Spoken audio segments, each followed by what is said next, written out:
दोस्तों नमस्कार। आपने हमारी जो ज्योतिष सीखने की श्रृंखला है उसकी 2 वीडियो आप पहले देख चुके हैं, जिसमें आपको भावों की जानकारी दी गई। भाव में बैठी हुई जो लिखी हुई राशियां हैं उनके बारे में जानकारी दी गई। अब तीसरी इस वीडियो में हम आपको बताएंगे कि आपके किस भाव में कौन से ग्रह बैठे हुए हैं, उसका इफेक्ट आपके ऊपर क्या पड़ेगा।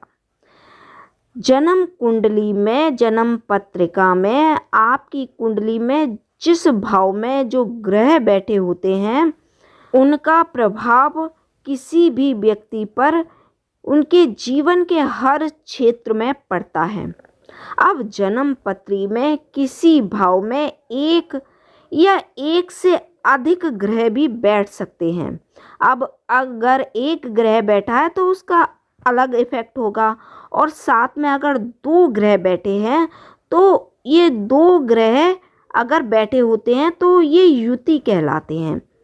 जैसे मान लीजिए किसी की लग्न भाव में गुरु और चंद्र बैठे हैं तो ये गुरु और चंद्र की युति हुई। अब लग्न में गुरु और चंद्र का ही प्रभाव आपको देखने का मिलेगा। इसके अलावा कोई भी ग्रह हो सकते हैं और उनका अपना अपने स्वभाव के अनुसार उसका इफेक्ट आपकी कुंडली पर पड़ेगा।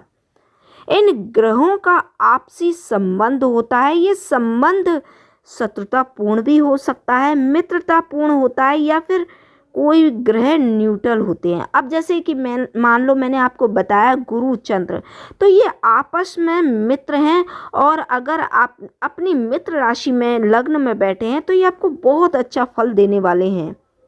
इसके अलावा अगर मान लीजिए किसी शत्रु राशि का संबंध बन गया, मान लीजिए शनि मंगल का संबंध बन गया, तो ये आपस में शत्रु हैं, तो इनका अलग इफेक्ट आपको देखने को मिलेगा। ये आपके लिए अच्छा नहीं होगा।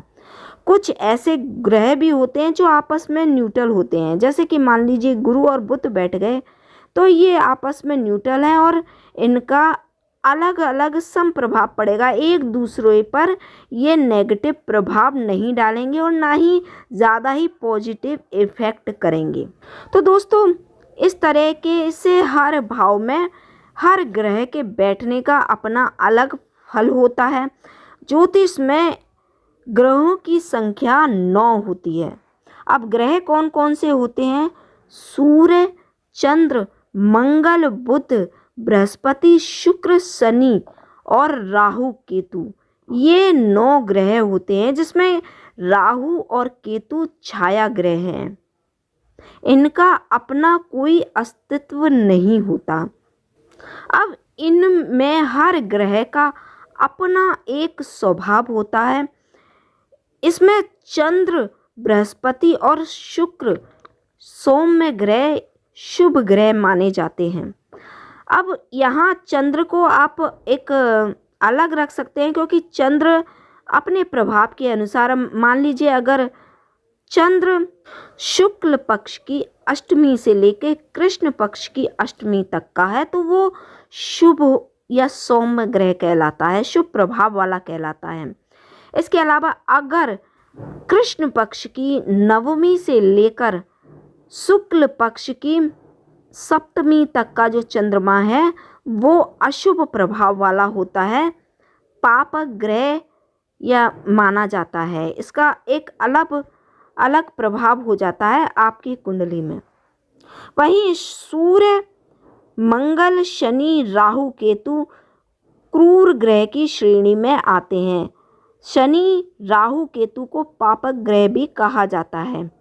इसके साथ ही राशियों का भी अपना स्वभाव होता है। एक अगर ये जिस राशि में बैठते हैं तो उनसे भी इनका एक अलग संबंध होता है। राहु और केतु को छोड़कर सभी ग्रह की 1 या 2 राशियां होती हैं। इन सभी ग्रहों की कोई उच्च राशि होती है या फिर कोई नीच राशि होती है। अब जो चंद्रमा और सूर्य होते हैं इनकी एक ही राशि होती है, कर्क और सिंह। बाकी के जितने भी ग्रह हैं उनकी 2-2 राशियां होती हैं। राहु केतु की अपनी कोई राशि नहीं होती, क्योंकि ये एक ग्रह नहीं होते, क्योंकि छाया ग्रह होते हैं। जिस भी राशि में बैठ जाते हैं, जिस ग्रह के साथ बैठ जाते हैं, उनका ही प्रभाव ग्रहण कर लेते हैं। तो दोस्तों, आज आपने जाना कि कुंडली में जो ग्रह बैठे हैं वो किस प्रकार का आपको प्रभाव दे सकते हैं। अब आगे की जो वीडियो होगी उसमें आपको हम ग्रहों की दृष्टि से संबंधित जानकारी देंगे, तो वीडियो ज़रूर देखें, आपके बहुत काम आएगी। और दोस्तों के साथ शेयर भी ज़रूर करें। और अगर वीडियो पर नए हैं तो वीडियो को लाइक ज़रूर करें और चैनल को सब्सक्राइब भी ज़रूर करें।